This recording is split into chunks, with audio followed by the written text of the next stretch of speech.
રજૂઆત છે? મારું નામ સંજય બાપટ છે, સામાજિક કાર્યકર્તા છું. લુણવા ગામની હર્ષફ્યુલ નામની કંપની જે પવન મોરે નામના વ્યક્તિની છે.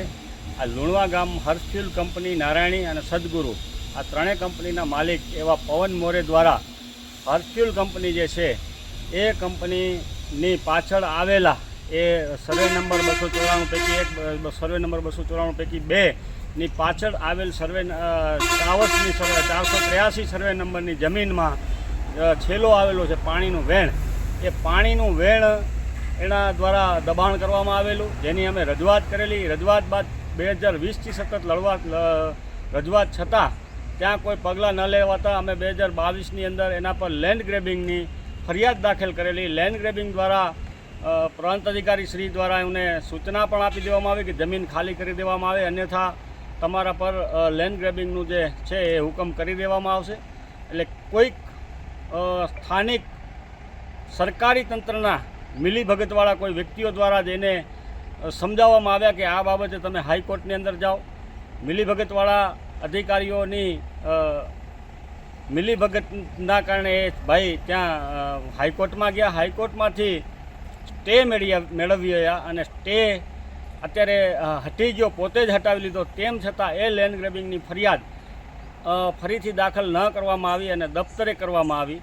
એના પછી એ જ સર્વે નંબર અને એની બાજુના અન્ય સર્વે નંબરો હર્ષફ્યુલવાળાએ અત્યારે માંગણી કરેલા અને એ માંગણીની મંજૂરીઓ કલેક્ટરશ્રીની કચેરી સુધી લગભગ બધી પ્રક્રિયાઓ પૂરી થઈ ગયેલી છે. એનામાં પણ અમે આ માંગણી એમની ન લેવામાં આવે, ન સ્વીકારવામાં આવે અને એમને જમીન નવી ન આપવામાં આવે એના માટેની પણ અમારા દ્વારા અનેક વખત રજૂઆતો થયેલી છે.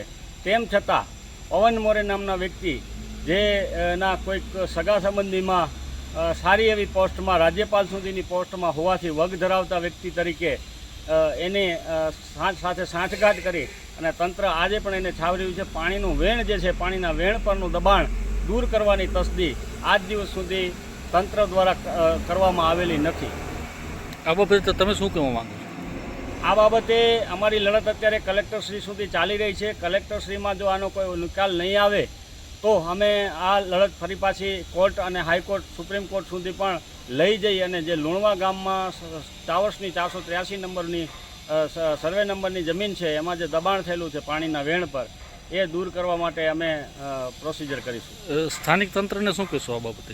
સ્થાનિક તંત્ર 2020થી 2024 સુધી સતત 4 વર્ષથી લડ્યો છું. સરકારી જમીન છે, સરકારી પાણીનું વેણ છે, જે દૂર કરવાની, સરકારી દબાણ રજિસ્ટરો મેન્ટેન કરવાની મહેસૂલ શાખાની જવાબદારી છે. એ મહેસૂલ શાખા જ્યારે નિંદ્રામાં હોય તો હવે એને જગાડવા માટે બીજું શું કહી શકાય? એટલે ઢોલ જે હાઈકોર્ટનો કે કોર્ટનો ઢોલ છે એ જ વગાડવો રહ્યો અને આ કુંભકર્ણની નિંદ્રામાં સૂતેલા તંત્રને જગાડવા રહ્યા.